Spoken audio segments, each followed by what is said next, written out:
Lo que significa es que si el delito cometido existe la posibilidad, a través del requerimiento fiscal, de que la pena no vaya a ser superior a los 5 años, entonces el juez podrá resolver que esta pena no sea efectiva. Si estamos para hablar de este tema con Juan José Santibáñez, abogado. Juan José, muy buenos días.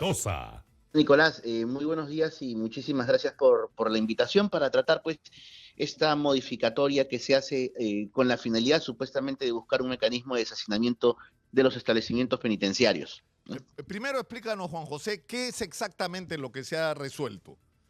Bueno, a ver, lo que se ha resuelto, y voy a tratar de explicarlo en palabras bastante coloquiales, todos ustedes recordarán que siempre se ha hablado que cuando la pena es superior a los 4 años, se podría hablar de una pena de privación de libertad efectiva, ¿no? Es más, incluso en muchas ocasiones hemos escuchado que decían, no, cuando la pena es menor a los 4 años, no tendrías por qué preocuparte porque en realidad no tendrías el riesgo de ser condenado a una pena efectiva y a ir a un penal. Bueno, lo que ocurre es que ahora ya no van a ser 4 años, sino van a ser 5 años.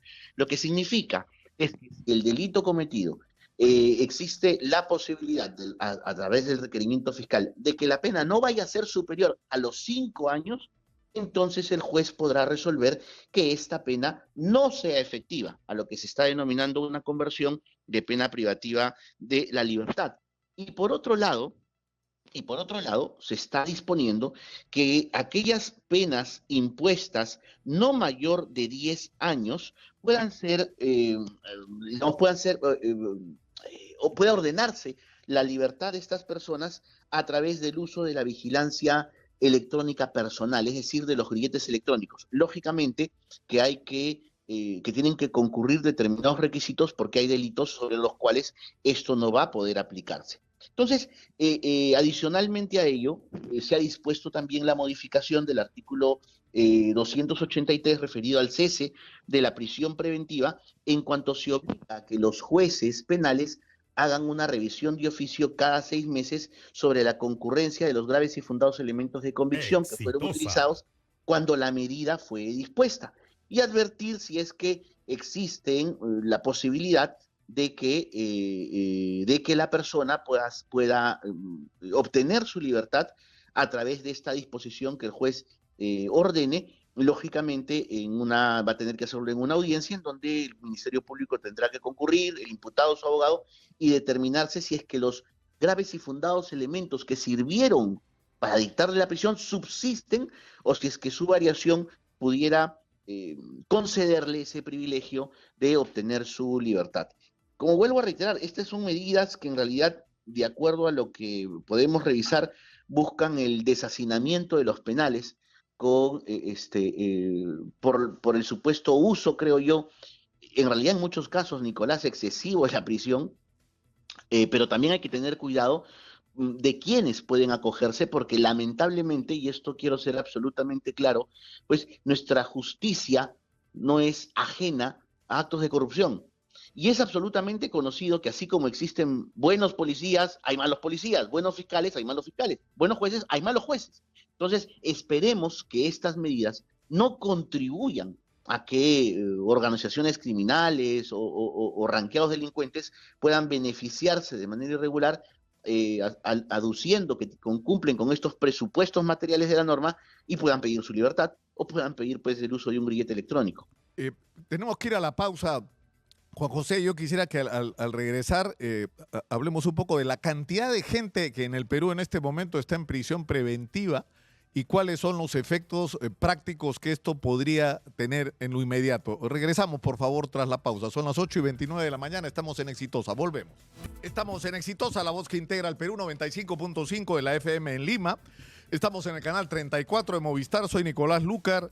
Esto es Hablemos Claro. Estamos conectados con el abogado Juan José Santibáñez hablando de lo que se acaba de resolver con el nuevo decreto del gobierno de Dina Boluarte que modifica las reglas de juego con respecto a la prisión preventiva. Para resumir rápidamente lo que nos ha dicho antes de la pausa, Juan José Santibáñez, la prisión preventiva es un mecanismo que tiene 3 condiciones.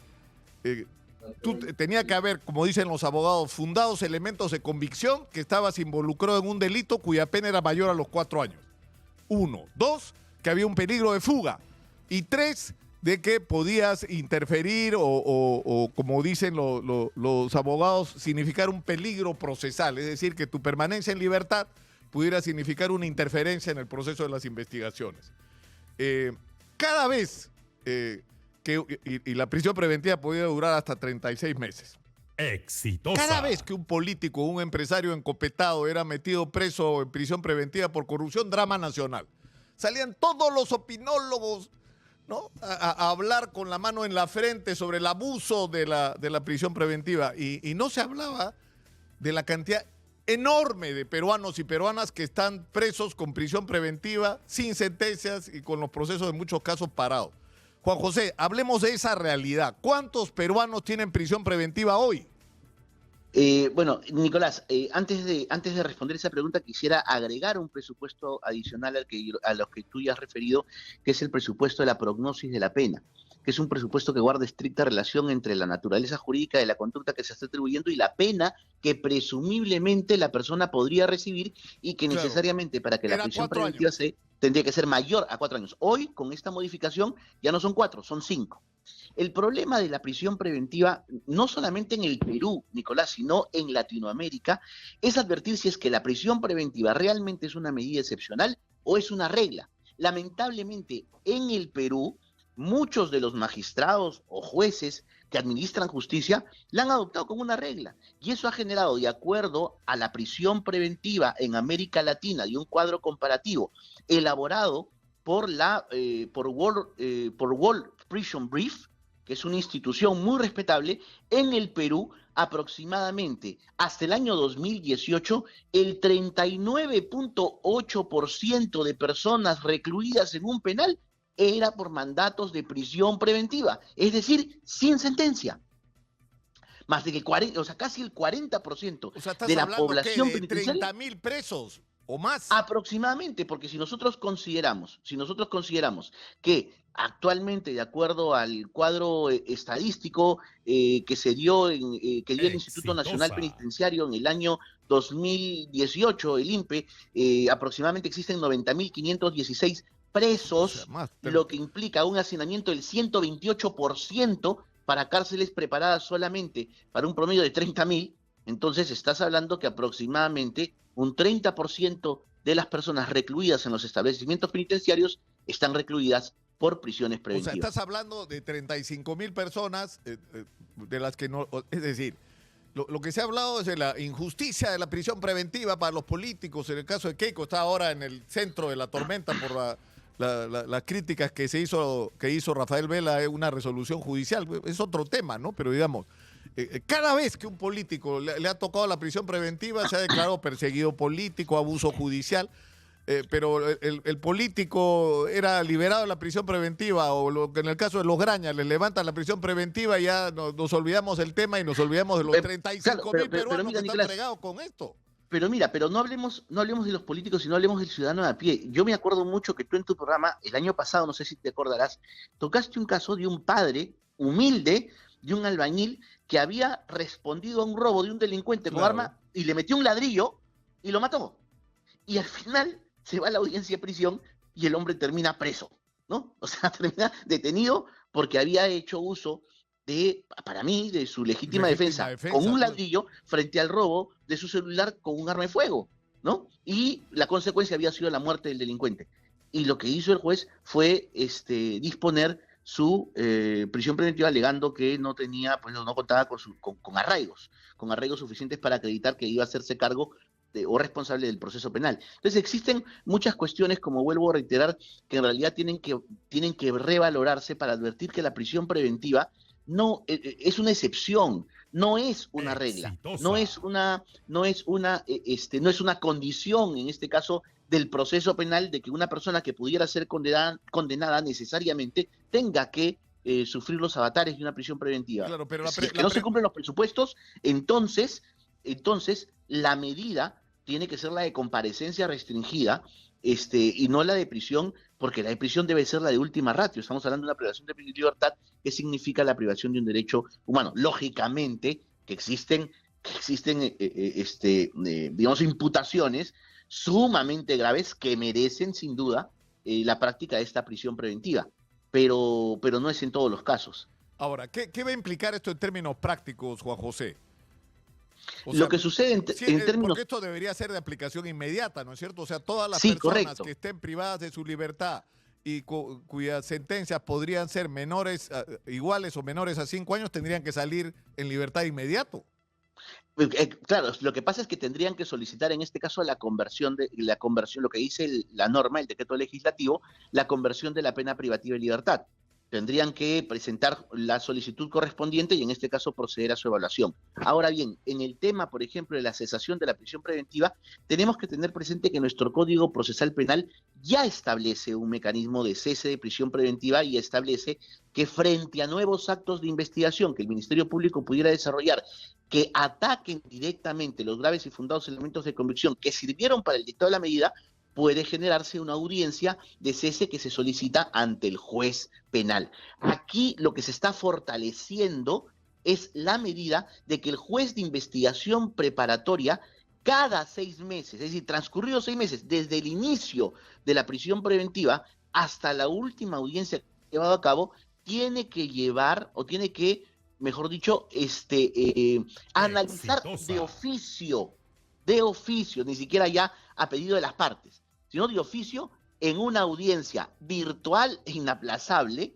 si es que los presupuestos de la prisión propuestos por el Ministerio Público continúan vigentes.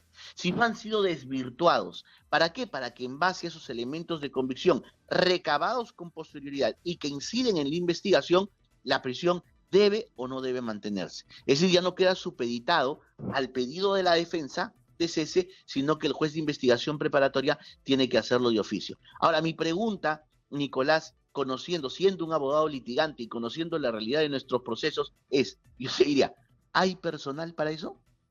Si ahorita nosotros acabamos de poner, por ejemplo, un pedido de cese de prisión, porque en un caso importante, porque acaban de variar los presupuestos que fueron dictados o que fueron utilizados por el Ministerio Público para el dictado de una prisión, en un caso importante, y el juez nos ha mandado de acá 3 meses. O sea, ¿por qué? Porque tiene la agenda llena, la agenda de otras diligencias, de otras audiencias. Encima ahora cargar con el tema de la revisión de oficio de una prisión de más de 30.000 casos a nivel nacional. Bueno, o sea, según los números que tú nos has dado, estamos hablando hasta de más de 35.000 presos en este momento con prisión preventiva que tendrían, no sé en cuánto, no sé si existe una estadística, ¿no? Pero lo que es cierto es que hay muchísima gente por delitos menores que está con prisión preventiva. Y el problema es que lo que ha ocurrido muchas veces es el camino más fácil es la prisión preventiva. Le das la prisión preventiva y ya veremos después, ¿no? Exacto, lo que pasa es que aquí lamentablemente se han acostumbrado a detener para investigar cuando en realidad el presupuesto debe ser investigar para detener. Esta fuente que yo te he mencionado de World Prison Brief, que es la fuente de la cual hemos obtenido información, no solamente ha determinado que en el Perú al año 2018 el 39% de personas recluidas en un penal, 39.8, son personas que están recluidas por mandatos de prisión, sino, por ejemplo, que en Costa Rica es el 13%, en Nicaragua el 21%, en El Salvador el 29%. Perú es uno de los países donde más se aplica la prisión preventiva. Y en realidad el país que está en el top es Paraguay, porque está con un 77.9% de personas que están en los penales con prisión preventiva. ¿no? Lo que resulta sorprendente es la comparación con Salvador, donde ha habido una situación de emergencia y ha sido hasta salvaje, ¿no es cierto? Primero vas preso y después veremos, ¿no? Exacto. Si tienes un tatuaje eres sospechoso para adentro, después veremos si estás implicado en algo o no. Pero eso fue una medida de excepción, digamos, ¿no? Que ahora incluso se está depurando, ¿no? Está saliendo gente que claramente no está involucrada en delitos y se está separando los buenos de los malos, digamos. Pero acá es por la naturaleza de la ineficiencia de nuestro sistema. Ahora, yo te pregunto algo, Juan José. Si lo de los grilletes electrónicos, que ya existe como posibilidad legal, no se ha usado, ¿por qué tendríamos que confiar en que ahora se va a usar? O sea, ¿qué es lo que va a marcar la diferencia? A ver, lo que sucede es que lo que marca, creo yo, más que todo la diferencia en este momento es sobre quiénes pueden acogerse al requisito especial del grillete electrónico, ¿no? Porque se ha determinado que esta prácticamente va a ser una conversión de una pena impuesta para personas que han recibido sanciones no mayores a 10 años, o que la pena impuesta es no menor de 10 años ni mayor de 12, y en este supuesto, de manera conjunta, la pena de vigilancia electrónica personal se impone una pena de prestación de servicios, es decir, diversas cuestiones que creo yo, como vuelvo a reiterar, que la finalidad dictada por esta disposición es para un deshacinamiento en unos penales en donde, de acuerdo al INPE, a la estadística del INPE, son 68 establecimientos penitenciarios que tienen una capacidad de albergue de 41.000 personas y que a la fecha, o mejor dicho, hasta agosto del 2022, y vuelvo a repetir, por un cuadro de elaboración del INPE, al 2022, agosto, eran casi 91.000. Es decir, tienes una sobrepoblación, O sea, de tienes 50.000 personas. 50.000 presos más de los que deberían tener. De los Exacto, lo puedes que significa albergar una razonablemente. sobrepoblación de 200, entre 220 y 120% de hacinamiento, dependiendo de los penales, ¿no? Ahora, la pregunta, o sea, no hay una respuesta, no hay una estadística. O sea, ¿se ha calculado antes de tomar esta medida cuán eficiente va a ser?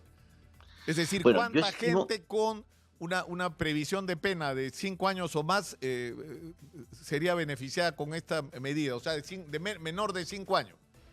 Mira, estimo que para el dictado de esta disposición o de la norma se debe haber analizado, deben haber tenido cuadros comparativos, no solamente proporcionados por el INPE, sino también cuadros comparativos proporcionados por el Ministerio de Justicia, para poder determinar si es que realmente esta medida va a ser o no factible. Ahora, ¿quiénes van a resultar, por ejemplo, creo yo, beneficiados? Y al final, te digo claramente, termina siendo delito sí o sí.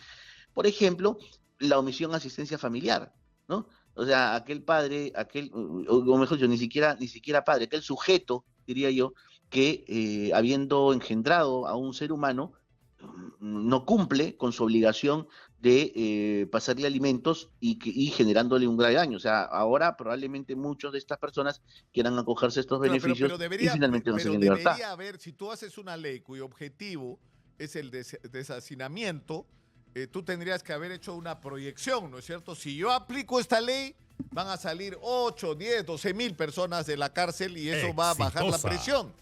Sí, correcto. Me imagino que ese presupuesto está hecho. Ahora, el problema es que esto tendría que coordinarse con el Poder Judicial para ver qué procedimientos se van a hacer para revisar toda la condición de estas personas cuyo número no sabemos. Yo no sé si la gente que ha elaborado este proyecto lo sabe, ¿no? Sí, además ten en cuenta que si bien es cierto, este proyecto menciona, por ejemplo, el tema de los grilletes, hay que valorar que al momento de también variar el cese de la prisión no significa necesariamente que el cese lo varíes por una libertad sin medidas de comparecencia o sin restricciones. El juez podría variar la prisión preventiva por un mandato de comparecencia con restricciones o de repente incluso por detención domiciliaria, lo que esto te genera otra cuestión adicional. ¿Cuál es? Que la policía tenga que verificar el lugar, la habitación, el domicilio donde la persona va a cumplir con esta disposición judicial, lo que implica que tengamos también mayores recursos de la policía destinados al cumplimiento de esta disposición.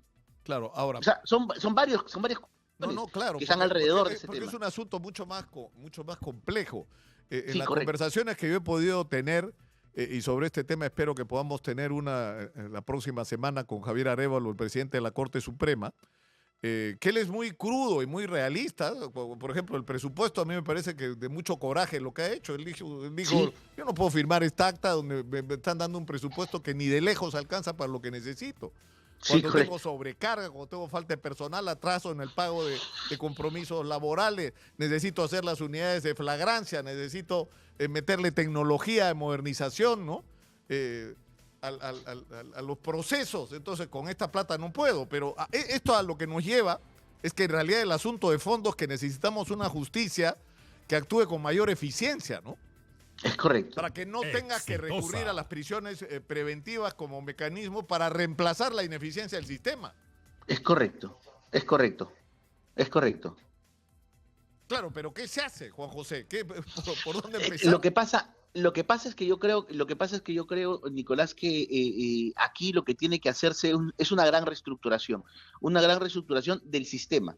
una gran reestructuración de las normas, una gran reestructuración incluso que merece la participación de otros actores del Estado. Nosotros estamos hablando, y siempre recurrimos aquí en tu programa, por ejemplo, el apoyo que no tiene la policía o la ineficiencia que muchas veces muestran algunos fiscales que dejan en libertad delincuentes alegando que la policía no ha cumplido con su labor de investigación dentro de los plazos previstos, cuando en realidad lo que deberíamos hacer, y yo soy un crítico de eso, es devolverle a la policía esa capacidad de investigación y devolverle a la policía esa capacidad de liderar esa investigación para poder luego requerir ante la autoridad judicial el mandato de detención o lo que fuera pertinente. La impresión que yo tengo, y yo creo que esto es compartido por mucha gente, es que tenemos múltiples problemas, ¿no es cierto? Y en el caso de la justicia es un problema complejo que tiene diferentes aristas, desde la situación de los penales hasta la sobrecarga en el sistema,